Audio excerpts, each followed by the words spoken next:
want to say greetings, good evening, how you doing? Yeah, Grand Central Station all over again. Welcome into Beyond Ringside Live a little bit late on this Sunday night. Fast Eddie Layne live from the all-new Studio One. Welcoming in tag team partner Mark Bowman.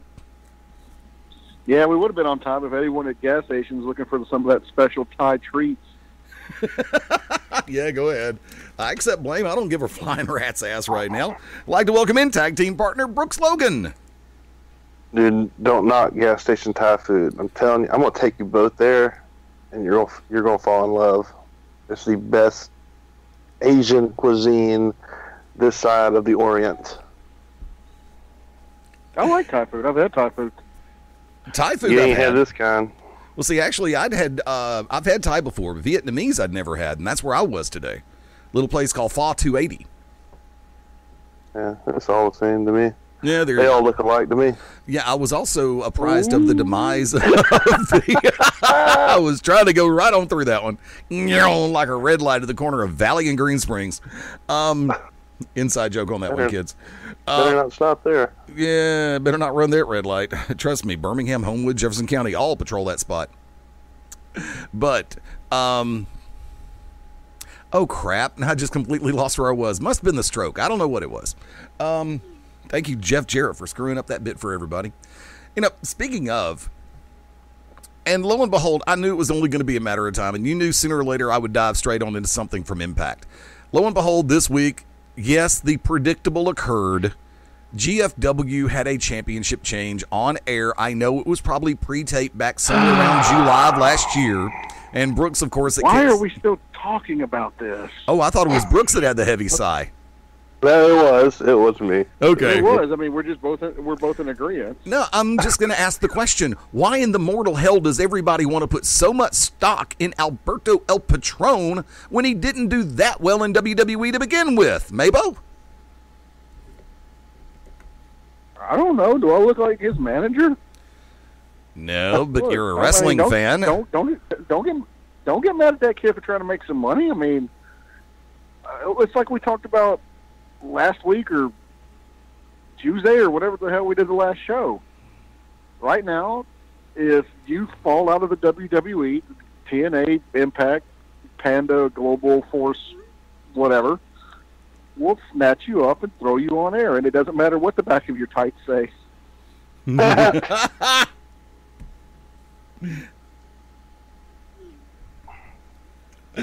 Brooks Logan, your thoughts about it? Hold on, in case you missed the first one. Del Rio, Patron, Cuervo, Gold, whatever they're calling him now. I like the guy. I like him a lot. I think if he wasn't such an idiot, he'd still be in WWE. But he's one of those interesting cases. I'd like to buy him for what he's actually worth and sell him for what he thinks he's worth. Oh God, and yes. I'd make 10 times over the money, but he's got talent. He's good on the mic. He's a good talent. He's got the ability to be a superstar, but what's a superstar in Impact these days worth? Not a whole lot. A couple of pesos. And what was I going to say? Since we're talking about this disaster of a company. Oh, I was on Facebook, and something was posted. I don't remember what it was about, but it was under the Impact Facebook page, and of course I had to do a little trolling so I could jump on there, and I said something. I said what I said on the show last time, is that someone needs to take this company out behind the barn and put it out of its misery, a la Old Yeller. And the TNA Impact fanboys jumped all over me and said that, one of them said that it won't be too long before WWE starts having ratings that are about the same as TNA had while they were on Spike. And I countered back with, well, they may do that, but they will never, ever have 0.02 ratings, which Impact is averaging now. Then another fanboy jumped in. Oh, well, they jumped up in the ratings this time. I said, looked it up, and I said, oh, to a 0.07. I said, y'all ain't worth my time. I got out of Dodge. But here we are again. You know my feelings on it. Well, Do away with it. Kill it. Pull the plug. Well, it's not necessarily the Impact thing. It's the Alberto thing. I mean, look, I know, but Alberto, like I said, could be a star if he got his head on right. I think he's got some alcohol, possible drug issues. To some degree, I don't know how much it affects him, but either like I said, he thinks he's way better than what he really is. But he's got the potential to be as good as he thinks he is. But it's like he don't put forth the effort. It's like he gets bored very easily. I don't know. You see these guys all the time in wrestling, but I think if he was in WWE, he could be a big time player like he was when he was there at one time. But cool. I'm the champion of Impact, GFW, whatever it's called. Who cares? I got more respect for the champion of GCW. Wait a minute, there's not one. Yeah. Uh-oh. Yeah, I forgot. There's not one. Title vacant. Hey, we're having a steel cage match, epic rules for the championship of the world. But I'm not going to tell you why our last champion is not here. Whatever. Hey, you know what? Steel cage, draw the people in. Pell City Civic Center. Actually, that is going to be a gauntlet cage. I know. I don't think I've ever heard of those type of rules. I could be wrong. I might have missed it. I've never heard of. No, he said it wasn't going to be a gauntlet though. The original. Right? Okay. They're going to come in, and after, I guess they're going to come in one by one after a time limit. Rumble style, supposedly.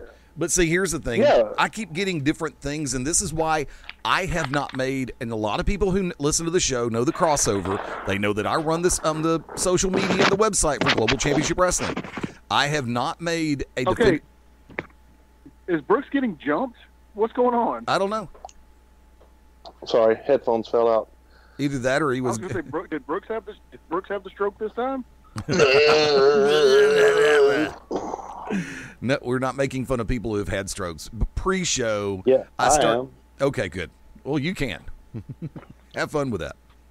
But coming back over to it, the reason why there has been no definitive word on the GCW website or the social media accounts is because the front office has not told me definitively what the match is going to be. Because 1 week, it's a gauntlet. The next minute, it's Rumble style. It's like, okay, we're having a Rumble style cage, and with 16 people involved, that could be a massive cluster bang. And how are you actually going, if you're going to do a Rumble style, are you going to do pinfall elimination? Are you going to throw them under, over, through the cage? What? No, well, when I straight up asked the big dog in charge, and he said it's not going to be a gauntlet style, because somebody said it was going to be a gauntlet. He said it's not gauntlet style.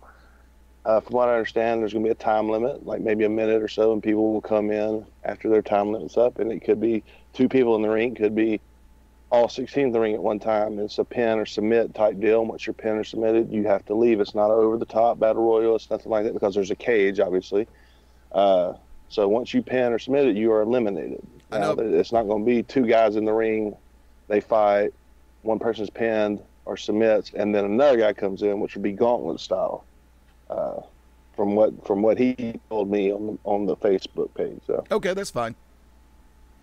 Like I said, that works for me. It's just, of course, by the same token, our graphics department did not. They pretty much sent the, and I'm not going into all this on air. I really don't care. I really don't care because I'm going to be brutally honest about it. Eddie, we all know that the graphics department likes to be up front and center with everybody. Different graphics department. I know, but I just wanted to take that shot. Oh no, it's not. It's not like when Whirlwind was doing the graphics and he decided to put himself on the same poster twice. And we've just gotten an email from the anonymous Raw general manager. Speaking of cluster bands, I have an email from the anonymous Beyond Ringside general manager, and he says, due to litigations and unforeseen circumstances, speaking of the former graphics department for Global Championship Wrestling will hereby and therefore be halted at this time. There you go. Henceforth. And the current one too. Former GCW champion, throw in Big Dog in Charge, throw in anything relating to do with the GC dub. The first ever true Global Championship Wrestling diva. Oh, no, there's been a few before that. I mean, my God, remember Thunder Horse? Oh, it was a joke, I know. Eddie. Jesus, just keep moving on. People are already tuning out of this imaginary fake show. So was Rumble Pony. But I think that's what y'all called him. Yeah, but, Rumble Pony, his best feature was leaving, so... In other words, Mabo is now saying that Rumble Pony had a nice ass. There you go, kids. No, but seriously. He did. I want to bury my face in it there. No, let's keep moving. Mabo wants to toss salad this week, kids. And yeah, let's keep going. I'm working on that. Quit giving me great material to come back with, okay? The only comeback you've ever had is with your boyfriend last night. Let's go. Oh, hot tag. Keep going. You really want to play this game? No, I want to keep moving this damn show on, okay? You want to play the game? Oh, God. Fast, Eddie Layne. I like the way you did that. And Congratulations. There's Brooks' second stroke of the evening. Where he sounds like Triple H. To talk like Triple H. And Randy Savage at the same time. I can do a little Macho Man if you let me get it. Too hot to handle, too cold to hold. Space is the police, yeah. All right, I'm done. Okay. Works for me. However, you were talking about the number going up on Impact this week. Oh, God. Actually, it did. The needle did move. So it's almost like a heartbeat in the making. They went from 260 to approximately 309,000 viewers, which puts them back into parameter, where they were a month ago at this time. 297, 309, 302, 320, going through the 20th of April. That's when, right after that, on the 27th, is when the dip occurred. Now, we're in the middle of some major sporting events. I know that last night, UFC 211. Then from there, that's why a lot of places don't do wrestling pay-per-views on Saturday nights, which, of course, sucks for those of us who actually have a late Saturday night off and can catch the replay. But when you've got the NBA playoffs, which in certain markets has been doing well, which I've really enjoyed it this year, even though everybody is pretty much jumping on the bandwagon about, yeah, it's going to be Golden State versus Cleveland again for the rubber match, and I'm okay with that. I'm the one who. Well, I just watched Golden State and San Antonio play, since we're on that subject, and that's going to be a hell of a series. Kawhi Leonard got hurt, and Golden State came back to win today, but it's going to be if Leonard comes back, it's going to be a hell of a series. So I don't know who's going to be. Cleveland's definitely going. Yeah, Sweet City all the way to the championship, baby. Yeah, and that'll give Cleveland 2 out of 3 in the series, and I'm okay with that. I mean, look, I'm not one of those LeBron bashers. I don't put LeBron and Michael Jordan in the same classification. Just the same way I never put Ric Flair and Jack Briscoe in the same classification, or John Cena and Ric Flair in the same classification. It's a different era, different athletes, different styles. Yeah, they're different players. You can't really compare that. No. I mean, LeBron is a person who can go all the way. I mean, it's kind of like when Magic Johnson was really making his presence felt for the Lakers. And Magic and LeBron would actually be a better comparison than LeBron and Jordan in my book. Because, I mean, it's just the way they were. And then coming back over, it's like everybody wants to go John Cena in 16, Ric Flair in 16. The times were totally different. The eras were different. The athletes were different. John Cena is a totally different style of in-ring performance. Well, and let's not forget that there was 2 or 3 different championships that he could win. And Flair, if we're going to count all his actual world heavyweight titles, you're talking in the 20s. So probably 22. Right, different eras, different times. You can't compare them off that. It's not fair to either one. And when WWE finally buys out Impact, they'll count Sting's TNA title runs. So amazingly enough, he'll go from being a blank-time world champion to a blankety-blank-time world champion. Because legitimately, if you count the number of real world championships, Flair and Sting were tied before Cena got there. I was trying not to hiccup and it backfired. Either that or it was another stroke. I don't know. But, I mean, Maba, what do you say about that particular argument? People who try to compare Ric Flair and John Cena, and how do you come back at them? I don't really care either way. I mean, never liked Ric Flair, old bastard. And, I mean, everybody puts all this stock in about titles, titles this, titles that, title run, title max, whatever. It doesn't matter. Titles don't really matter. Your body of work matters. How you worked in the ring matters. How you got over with the fans, that's what matters. Your promos, that's what matters.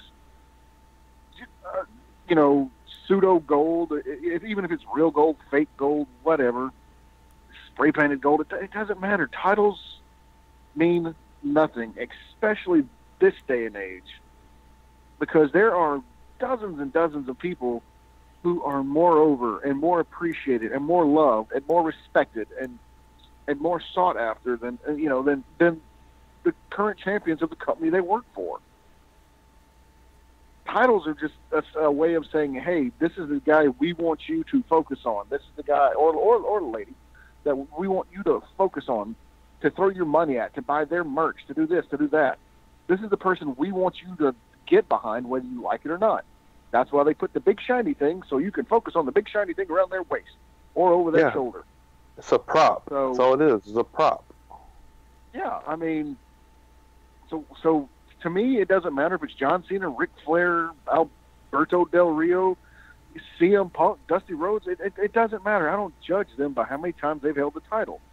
I mean, if you're going to do that, was it freaking Crash Holly, God rest his soul, held the title more times than I've wank off in a freaking weekend. So, if we're going to start counting stuff like that, then, Crash Holly, greatest champion of all time. He held that belt, 37, 38 times? Probably. If not more? Yeah. So who cares? Who freaking cares about a title? I mean, like right now, okay, for example, look at Brock Lesnar. If the 30-day, stipulation was still in effect, which sometimes it is, sometimes it's 30, sometimes it's 60, sometimes it's 90. Especially for Daniel Bryan. Yeah, Lesnar should have already been stripped of the title, but it doesn't matter. I hate this sounds bad, but I'm trying to search of who's the Orton. Is Orton the champion over on SmackDown? Yep. Yeah. Okay. See, it took me a minute to struggle to realize who was the champion over on SmackDown. That used to be their main title. So what does it matter? When AJ Styles was the champion, I didn't care that he was the champion. I appreciate all the stuff he's done in the ring and his lovely soccer mom hairdo.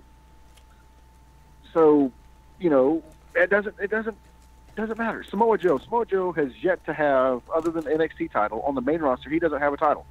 I appreciate and will back Samoa Joe, and say he's, to me, a better performer than half the current roster who have held the title, whatever the main title wants to be.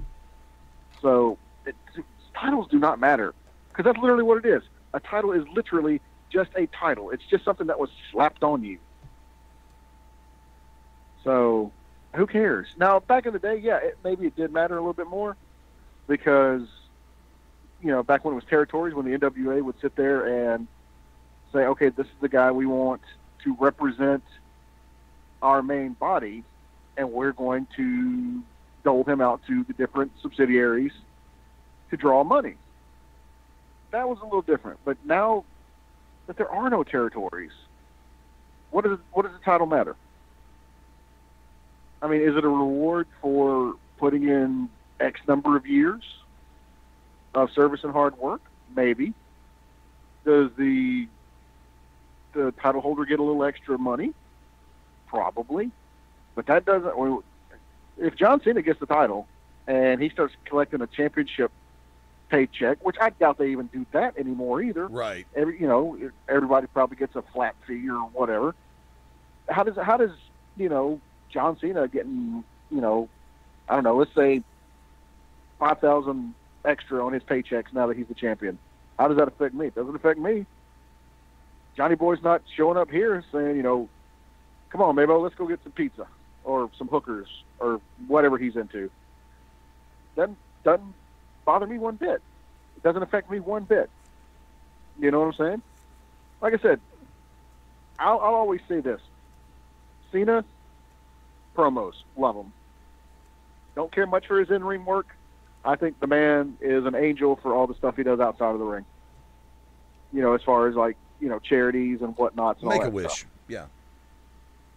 Yeah, Make-A-Wish, and he also does other stuff. So, I could care less. I don't judge, like I said, I don't judge him on how many times he's held the belt. Same thing. I know there are certain people, with Beyond Ringside that love Ric Flair, like Ric Flair, whatever. I don't care how many times he's held the belt. I think personally he's a piece of garbage. But that's just my opinion. Right. Back in the day, was he good? Damn good. But, sometimes you can make a really, damn good sandwich, but you keep putting stuff on it, it's going to make it worse. True. So, title reigns don't matter to me. Brooks, do you have a follow-up? No, I'm getting really hot right now. Really hot. Was the air conditioner not working? Talking about, don't smart mouth me, Eddie. I'm talking about the great and the good goddamn name of Ric Flair. Hey. You can fix that in post. But Nature Boy is a saint. I'm just kidding. I kind of agree with these pieces of garbage at this point. He's alcoholic. Needs help. he needs some help. I think ever since his son passed away, he's gone way downhill with the drinking and stuff. I know he's always drank, but oh boy, I think he's full blown alcoholic and needs help. That's just a little sidebar. No, I was really going to say exactly what Mabo said about when it was territorial and NWA slaps the title on you, and it's because they are confident in your work to where you can go territory to territory and do things like Ric Flair did and make the big talent of a territory look amazing, but still win. And but enhance talent when you're the world champion. It's he had a special gift for it. His promos were way above par of anybody else's at the time. His in-ring work was good, but it was the same match every time. And listen, basically what Melo said, I'm the biggest Ric Flair mark there's ever been. But I don't disagree with nothing you said. It's when he was doing it, he was the guy to put it on. But nowadays, like I said, it's a prop. Everything Melo said, I'm in total agreement with. It's a prop. It's nothing. It's, hey, this is our big guy at the moment. Make his bank account swell by buying his merch, and so on and so forth. It really is. Back when Flair, Hardy Race, and those guys were holding titles, it's not. It's like we were just talking about a minute ago. It's not the same era. Wrestling was not quote unquote fake. It was not known that it was that it was a work. So seeing a champion of the whole NWA, you're like, my God, this guy is the end all be all, right? Right. Nowadays we know that it's not. That's not how it is. Most of us are have been let behind the curtain enough to know that, hey, he the champion is possibly not the greatest guy on the roster. But it don't matter because that's who they're highlighting at the moment. It's who's going to bring people to the arena. It's it's like Vince said, it's all about the money. Amen. And that's all it is these days. It's not, you don't compare Flair to Cena, and you don't compare Bill Russell to LeBron, or Michael Jordan to LeBron, or Steph Curry to whoever, because different era, different times, different time in sport. Sport evolves over the years, changes happen, and wrestling's no different. No, I agree wholeheartedly on that. It's like I wasn't necessarily counting championships. I was counting flagship. Cena, for the longest time, was the flagship for WWE. Ric Flair was the flagship in pro wrestling, especially for the National Wrestling Alliance and WCW. I mean, that's where those two comparisons came in. I mean, you can't. Well, who's the flagship right now in WWE? Yeah, that's really kind of hard to tell because in my I think it's Roman Reigns. I... Let me tell you why. Who loves Roman Reigns? Or who hates Roman Reigns? I'm indifferent. What type of fan? I'm talking about what type of fan hates Roman Reigns. It's mostly guys like us. Exactly. You're 20 to 40 plus year old males. Now the kids and the women absolutely love him, right or wrong. Just like they did Cena. Thank you. That's why if he ain't the flagship right now, they're building him to be. I think he's pretty much there. I would rather watch Bray Wyatt in the ring than Roman Reigns. Bray Wyatt is a better in-ring performer. Why they took the SmackDown title off of Bray and moved Bray over to Raw, I don't know. Maybe to get him away from the Wyatt family connotation that's always been there. And let Bray Wyatt be Bray Wyatt, even though he's got Strowman over there, they're not having interaction. And from that vantage point, see, this goes back to the WrestleMania argument that I had. And there was no reason to take the belt off of Wyatt and put it on Orton. Unless something happened behind the scenes that somebody's Wheaties got whizzed in. So they push Reigns, that's fine. Everybody is going to like who they want to like for their own reasons. I guess I remember years ago I read a top 10 list of the things you never say to Vince McMahon. And I think number 2 was Vince, even you can't get this guy over. God, he's going to write. He's damn sure going to try. Vince was told that about Giant Gonzalez, and he did everything he could to get the big fella over, and they kept telling him, look, it's time to let him go, and Vince just kept on and kept on. So sometimes Vince does fail, but he's going to put every ounce of energy he's got into it if you tell him it's a bad idea and he thinks it's a good one. My God, he's going to do his best to prove you wrong. That's been shown. Better in-ring talent, Reigns or Cesaro? Brooks? Oh, God, Cesaro. Maybo? Cesaro. I mean, in-ring wise, yeah. Even promo wise. Why do you think that man? English is not his second language. Third, isn't it? Probably. Okay, open, honest question. Why do you think that someone like Reigns would get the push over someone like Cesaro? Maybo? Because they looked at Reigns and was like, haha, Rock Part 2. That's exactly what they did. They sat there and they were like, well, he's Samoan. He's not disgustingly overweight like some of the other Samoans. And, he's somewhat attractive. He might have some charisma. Let's see what we can do about making him the Rock Part 2. Brooks.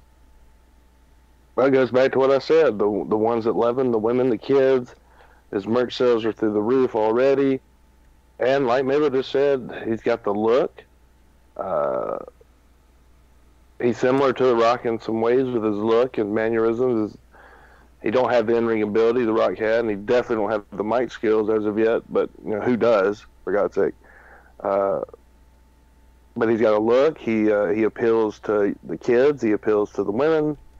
I don't know if y'all realize this or not, but Vince doesn't give a damn about what people our age think about his wrestlers. Um, Cesaro, in-ring talent is ridiculously good. I've never seen a cat quite as strong as he is, other than Cena.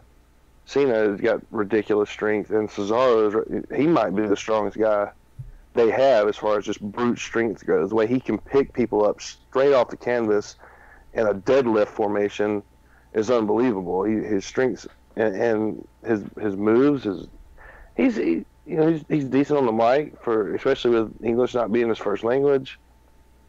But it all goes back to that it factor. And I'm not saying Cesaro don't have it, but he don't have it like Roman Reigns does. And I'm not a Roman Reigns fan. Don't get me wrong. I can't stand him either. But it don't matter what I think. Like I already said, the kids and the women love him, and that's who they're going for. That's who they're trying to appeal to. And so I think looks. Well, go ahead. Not to cut you off there, Brooks, but I mean, and that's what they know that they've already got the male demographic. They know they've got that. Exactly. We're going to watch regardless. But a kid and a woman can be turned off real quick. Trust me, and if anybody knows about turning off women, it's Fast Eddie Layne. Exactly. But they seriously, that's why, they focus on people like John Cena and like Roman Reigns. They want that, that kid-friendly person and that, that hunky man to sit there and draw in those types. And that's why, and not to, bring them up, because I know, as much as I hate that he left, and some fans won't let it go, that's why when you have a guy like, say, CM Punk, or even a Daniel Bryan, I don't really see, other than the yes, yes, yes, that's not really someone a kid can latch on to.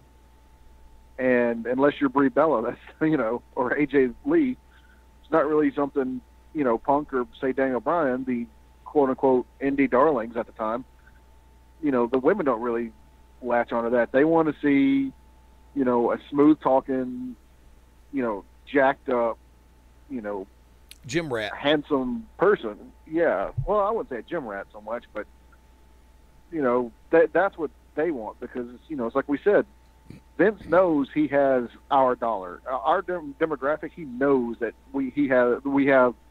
they have our, backing and our money and our support and all that stuff. So, and that's what it sucks. It sucks because sometimes you sacrifice having someone that your main demographic enjoys and appreciates, just so you can, and I know it's all about money and stuff, but so you can sell an extra foam finger or, an action figure or whatever. And this is something he's been doing since Hogan. You think, oh yeah, the people that were our age then were big Hogan fans, probably more so than they are now. But they wouldn't have smartened up to the thing. But the parents even, here, look at this guy. Say your prayers, take your vitamins, and train. All while Hogan's in the back doing copious amounts of cocaine and nonstop steroids. Mm. But on screen he looked great, and you wasn't as smart to what was going on backstage like you are now, and the drug testing wasn't like it. So he's been doing this since Hogan. Exactly everything Mayweather just said. The big jacked up guy who talks great. Who cares what his in-ring work looks like? I mean, my God, his finishing move is a leg drop. But you know what? He's over like Rover, and he's been selling millions and millions of tickets for years. Same thing with Cena. He's been doing this for years. This ain't nothing new to Vince. You don't make a multi-million-dollar company out of doing the wrong thing. Like, let's give the guy a little credit. He knows what he's doing here. Although you mentioned CM Punk a minute ago, folks, and I hearken back to a comment that Punk made at the beginning of the Summer of Punk. Vince McMahon is a millionaire who should be a billionaire. And I agree with that concept. I've agreed with that concept for years. I think that the WWE has made some bad investments. I don't think the XFL was one of them, although I think Vince's ego was the reason why it did go boom. Personnel-wise, right now, and this is something that I've been weighing in my mind ever since I watched that freaking joke, Rosenberg, and Bring It to the Table with Graves and JBL. Corey Graves is great on that show. JBL, for the most part, is really good. Just cannot stand Rosenberg. He's just boring. But they were talking about a quote that was made by somebody that I cannot remember who the quote is attributed to. Scott Levy. That the roster on WWE right now is better than the roster that they had during the Attitude Era. There are some people currently on the roster who would fit in nicely during the Attitude Era. There are some people on the Attitude Era that would fit in nicely on the roster now. But I have to hearken back to another comparison or two that we've made throughout the course of this hour. And I can't agree with the factor of, or with the question and the comparison of the two rosters right here, right now in the Reality Era versus the Attitude Era. If you take the handcuffs off of creative, if you take the handcuffs off the creativity of the in-ring talent, and especially make them cut their own promos to where they have to get better, then I would honestly sit back and say, okay, you could have a good comparison between the two. But even though I compare Enzo Amore to the Road Dogg Jesse James on promos, I give the nod in work, in-ring work, to Road Dogg over Enzo. And Big Cass and Billy Gunn, I'd put side by side. They're both excellent in-ring talents. And I would have to give the nod to Cass on the microphone over Billy Gunn, but Billy Gunn was just underutilized. He had a great speaking voice and could deliver, but he was just underused. So let's run with that one for a second. And Brooks, I'm coming to you first on this one. The comment that was made by one of the current WWE crop, that the current day roster is better than what they had during the Attitude Era. Go for it. Well, here's the thing. This running theme on the show tonight is that you can't compare eras like that. Wrestling will never be what it was during the Attitude Era ever again. It was a perfect combination of so many different factors coming together at the right place at the right time that made a lot of people a lot of money doing risque things. Yep. You're not going to see that. I don't think you'll ever see it again. Even if handcuffs were taken off and creative was allowed to do more and the talent was allowed to do more, it still wouldn't go over like it did back then. It was just a different time, different mindset of people, and it was stuff that had never been seen before. Well, we've already seen it now. So it's not going to go over like it did back then. You're talking two totally different eras, two totally different things. It's I can't even begin to compare it, because for me, Attitude Era blows this out of the water, but that's just me and nostalgia talking. So I can't even begin to compare. I'm not even going to try, because it's not something comparable to me. Maybo. Yeah. Same thing. Well, it's like this. I mean, it's kind of like, who knows how this current crop would, or what kind of reaction they would get if they were allowed to have the parameters or lack of parameters that the Attitude Era had. Who knows? Who knows what kind of promos we could get out of, Enzo Amore, or, the only thing I think that would probably suffer would be the current women's division. Because I will say this, the current women's division, and this is no disrespect to any of the women that were in the Attitude Era, but the current women's division, far more talented in rings, and they don't have to resort to anything like evening gown matches or, wrestling in mashed potatoes and gravy or whatever. They don't have to resort to that. Thanksgiving. But, but who knows what, if the kid, quote unquote, the kid gloves were taken off, what this current crop could do, in-ring wise or promo wise, if we didn't have to stop the match every time somebody bled, got a little boo-boo on their forehead and, just a trickle of blood fall out. If we could go back to the true hardcore era that was in the WWE at the time, or, like I said, promo-wise, honestly, we know Cena can cut a good Attitude Era type promo. But who knows how, if you could say, okay, Reigns, you get to be Attitude Era now, how he would be received by the fans.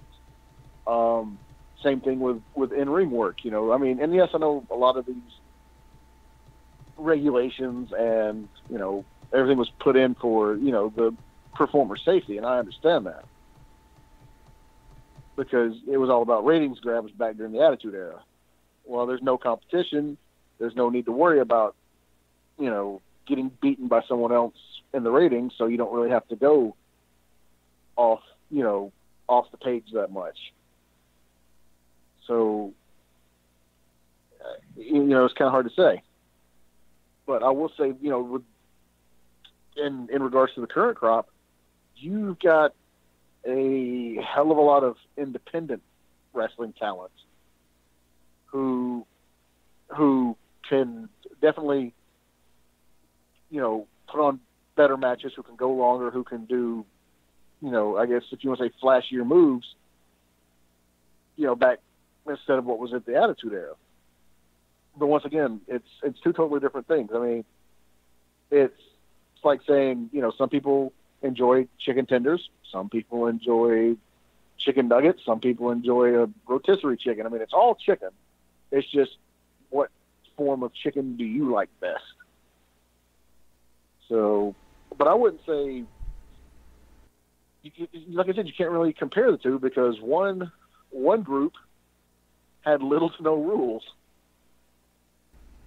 And then now it's, hey, let's keep it under control so we can sell stuff to the kids, to the lady folks, so we can get commercial backing.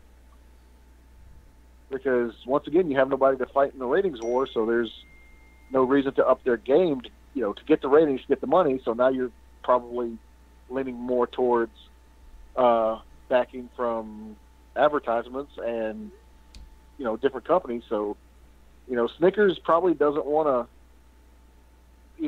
they don't want to advertise on your show regardless of the ratings if somebody's pulling a rubber hand out of an old lady's vagina.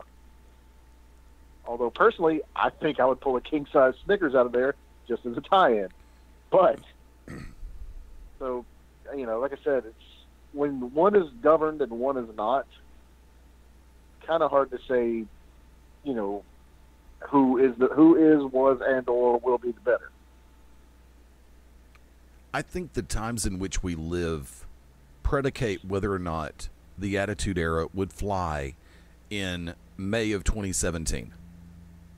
The reason why I say that is because our culture is so much different now. Everybody is so lawsuit happy, so much more now than they were during the Attitude Era. People are going to listen to this show, this edition of this show, and they'll hear our little exchange in the first 30. oh, man, I'm surprised they can get along after that right there. It's like, we can get along because we're grown-ass men. We know what the hell we're talking about. We know each other to the point where we can actually cut up with each other and take shots at each other. Do I take what Brooks and Mabo say about me personally? No. Does Brooks take what I say and Mabo says about him personally? No. Does Mabo take? Well, we ain't going to go there. But no, Mabo does. He does, and that's when Mabo is lit up on muscle relaxers and cranky because he wants to go to sleep, he takes things a little personally. Yes, he does. But that's because he might have a torn rotator cuff again, and he's not in a good mood. I figured you just wanted to wank off before you passed out. Well, that too. Already did that. I'm about to say. Doing that right now. 10 minutes and it scares me when you say that you do that during the show. I like your dulcet tones. What can I say? Ooh, baby, ooh, baby, ooh, baby. And I'm finished. Thank you. Come on, baby, light my fire. All right. Could be worse. I could have started singing Creed. But but thing about it is, but we're the exception, not the rule in this culture in 2017. I mean, what's funny is you have so many people out there who get so butthurt and so pissy at the drop of a hat and get so easily offended. Look, I am a separated, soon-to-be divorced, 50-plus-year-old Italian heterosexual male. I've been told every Italian joke in the book. If you can offend me with an Italian joke, please, I'll give you a damn $1. Come on, hit me with your best shot. But there are people who want to get offended, who want to get pissed off. I guess they wear it like a badge of honor. So the things that we pulled that was done, not just in the WWFE, but also on the indie circuit, there I said the words. The things that we pulled down in the more localized promotions. We couldn't get away with half of those now. Well, that's inappropriate for us to see. Well, grow the mortal freaking hell up. That's not good for our children to see. Well, maybe you should tell them more about life instead of taking them out of the house for a change. Tell them about life before they leave the house. That way we don't have to explain life to them for you because you're a lazy-ass parent. Hi. Real? Yeah, very much so. You know, people talk about missing the Attitude Era. I'm one of those as well. But I also realize the Attitude Era would not work in this era because so many people would be on message board going, "Nyeh, nyeh, nyeh, nyeh, nyeh, nyeh." Take a Midol, a drink of Coke, and shut the mortal hell up. It's part of the wussification of our culture. I mean, how many people are still looking at their speakers going, Mabo actually talked about wanking off during the show? We've heard it 100,000 times. I'm not numb to it. I still crack. It's funny. The first time he did it, it's like, God, did he really just say that? And then the second time it was like, yeah, he just said that again.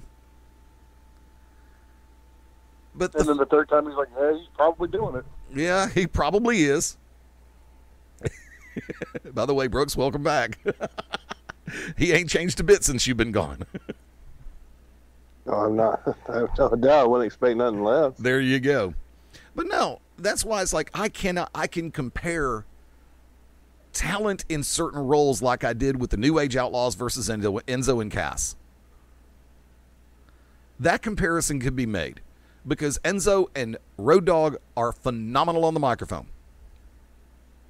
But it may be time for the split for Enzo and Cass because in case you haven't noticed, Cass is looking real bored doing the, I got one word for the spelling out. It's like he's looking bored while he's doing it now. It's because they did it every effing week over in NXT before they came up to the main roster. Everybody gets tired of a gimmick. Every time. But you got to go rock you to the dance sometimes. So. Sometimes, yes. And if you're like I said last show, I don't think they necessarily need to split them. I think they need to dissolve the tag team part of it. Have Enzo as a mouthpiece / manager for Big Cass. I can tell you right now, Cass may be looking bored, but when those merch checks come in for the certified G and the soft shirts and all that, he might be looking bored in the ring doing that. But I'm telling you, when that check rolls in, he's just like, hey, Carmelo, we're going to go to the Sizzler tonight. Hey, let me tell you, I will say this from square one. In the words that Cyndi Lauper made famous in a song of the 1980s, money changes everything. You can hate it all day long, but when that money comes in and you get a chance to do something, yeah, well, I guess we'll do it for another month. And then that next check comes in because new people are buying more T-shirts. Yeah, I guess we're doing it one more month. Unless you do like John Cena did and change the color and the gimmick of the shirt and then turn around and get sued by a major corporation because you copycatted their logo. Pabst Blue Ribbon. Yeah, but then they came back and said, no, we're okay. I'm sure after they cut them a nice check. Oh, yeah. You don't think Vince cut a 6-figure check for that? Hell yeah. Goddamn, pal. Funny, though, let's talk it over. How about we send you a little change there at the PBR? We'll drop this whole lawsuit deal. The anarchist Eric Cannon, runs First Wrestling and all that. He actually has a deal with PBR, and that's why long before Cena had his little PBR shirt, and then there was a lawsuit and everything, Eric Cannon had a Eric Cannon wrestling related PBR shirt. And he had, like I said, he had a deal with PBR. Right. And then WWE goes and does that. So, that's probably another reason why PBR was like, whoa, we've already got somebody here. But then Vince got him that check, and he was like, oh, we're good. Lawsuit. Here, have money. PBR. Love PBR. Milwaukee's best sucks. What? Treading on thin ice there, Fast Ed. Maybe a gimmick infringement on Mark Bowman. So, but I knew he wasn't going to do it. Mark can get away with it. No. I was saying that was gimmick infringement on Mark Bowman, not by Mark Bowman, on Mark Bowman. So. I know what you're saying. I said, and he can get away with it. Yeah, I know. You're gonna get your paycheck deducted if you don't stop. After this month, who cares? You'll get busted down to one hot dog instead of two, bud. You better be careful. That's right. Wait, after this month, what? You heard me, and we'll talk off air. What? Oh, cliffhangers. No, I mean, considering we're getting ready to head for the Radio Ranch in a minute, we're going to go ahead and call this one at about 15 after, because we started and we haven't gone through a commercial yet, so I figured we go about 10 more minutes. But matter of fact, no, I'm going to hold up. We did have, and like I said, we've been hodgepodge this afternoon. It's been a cluster, and we understand that, but we're having fun with the cluster. There were a couple of, and maybe one of them, I think the three of us know very well in one capacity or another, but there was another one that you were bringing up as far as passings over the weekend. Yeah, like I said, I don't really know too much.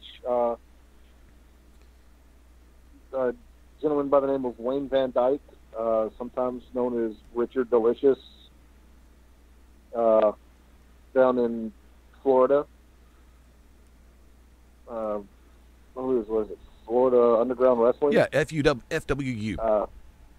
FUW. Yeah, Florida Underground. Or just be Florida Underground Fug.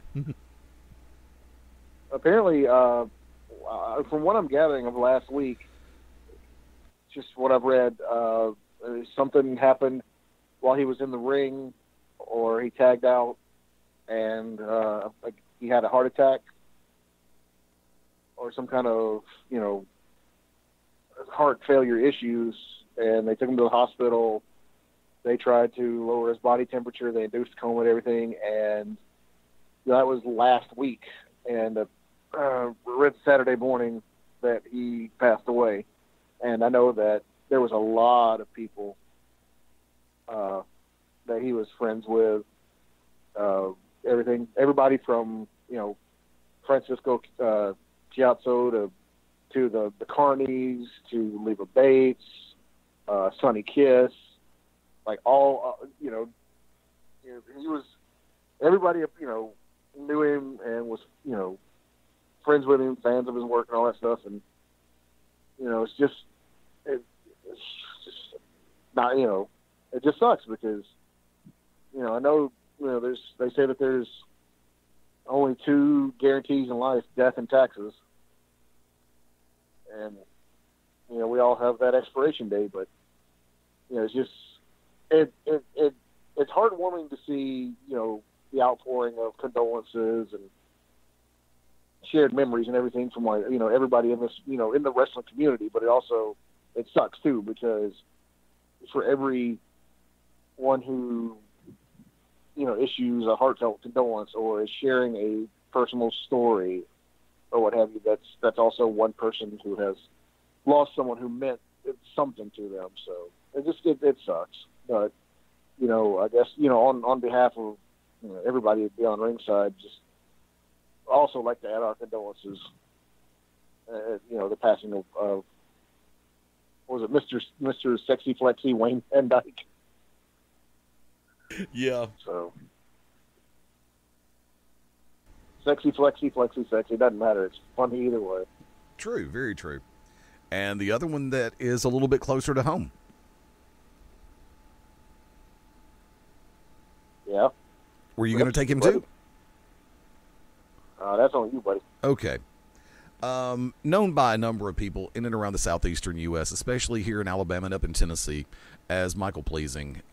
He left us earlier this week. I've worked with Michael on a number of occasions with different shows.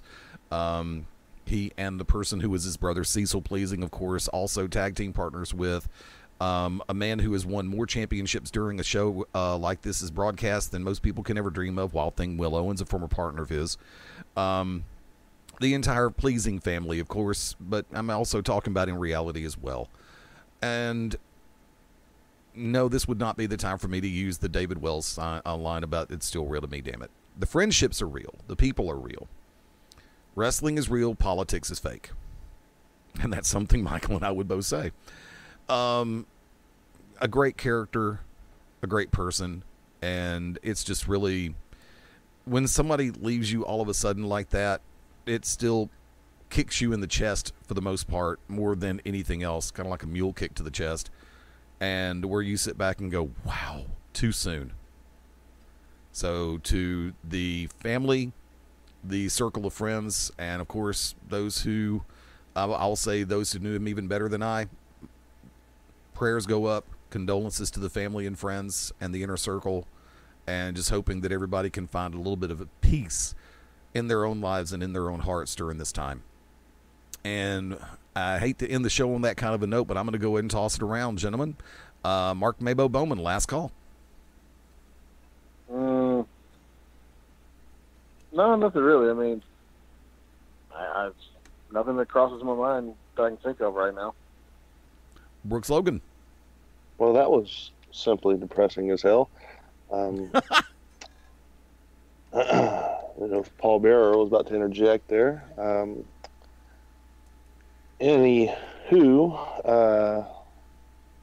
I believe I am good for the evening. I gotta go to sleep. I gotta go to work tonight.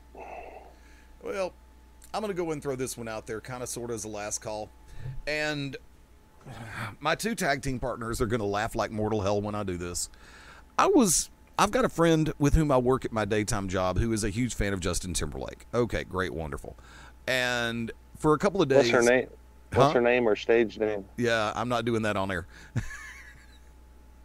But I was told... Skittles. About the Skittles. And I think it might have been Vampirella. She's a nighttime edition. You know, vampire strippers. Freaking vampires. Vampires. Well, when I was told about the performance that JT did at the Oscars, I'm sitting back going, okay, it's Timberlake. I expect him to do well. And then lo and behold, I finally got around to watching it this morning. On that night, I have to sit back and say, anybody who can go from his own piece of music to making it his own classic from Bill Withers and having that entire venue up and dancing, I give credit where credit is due. It was a masterful performance. A lot of people compliment Justin Timberlake. I like some of his music. I'm not a tremendous fan, so to speak.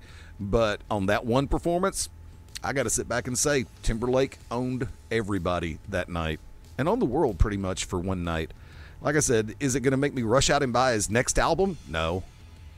But I have a world of respect for the kid. He's doing remarkably well.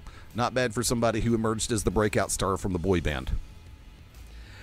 Where I'm going with that is very simple. We need to have those kind of moments like everybody had at the opening of the Oscars, where we can just forget about it all for a hot second and just have a little fun. Because as we found out this weekend all over again, we never know when that final clutch is going to hit. I personally like to have a little fun every once in a while. I think we all do. But we owe it to ourselves to allow ourselves to just put it in neutral for a minute and just chill. I'm not going to use all the t-shirt and the slogans and the meme slogans and everything else. Just take a moment, be yourself, and don't worry about it. When the moment's passed, then you can worry about it a little bit more. But just for a minute, let it go. No frozen jokes, please. I know what I set myself up for by doing that. Mabo, shameless plugs. No. Brooks Logan, shameless plugs. No,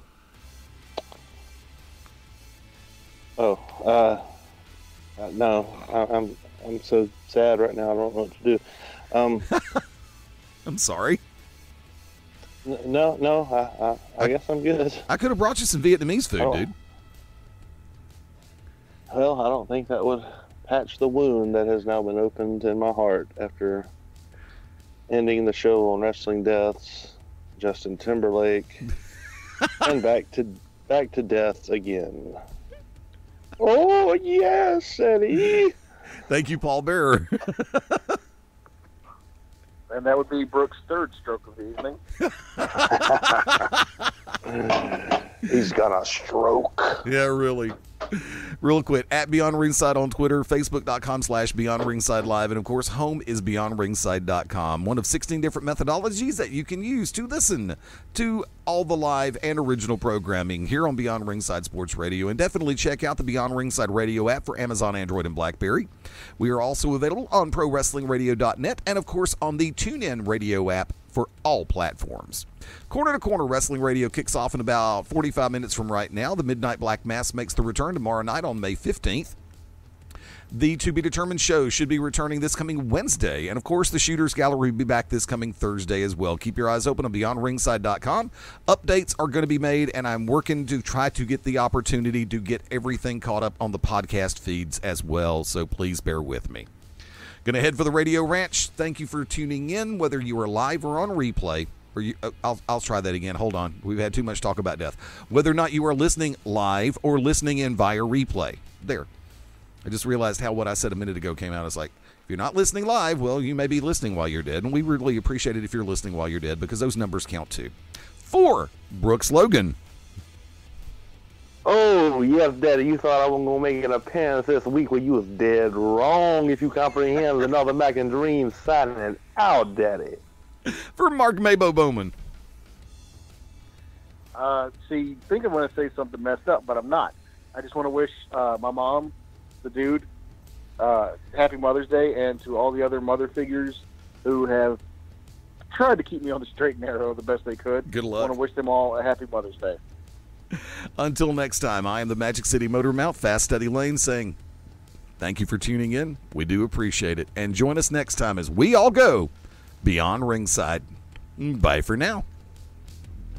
I would have wished my mom a happy Mother's Day, but she don't listen either. I would wish my mother a happy Mother's Day, but she already knows of it. Well, whoever's listening, just let them know that I'm touching myself again inappropriately. Good night.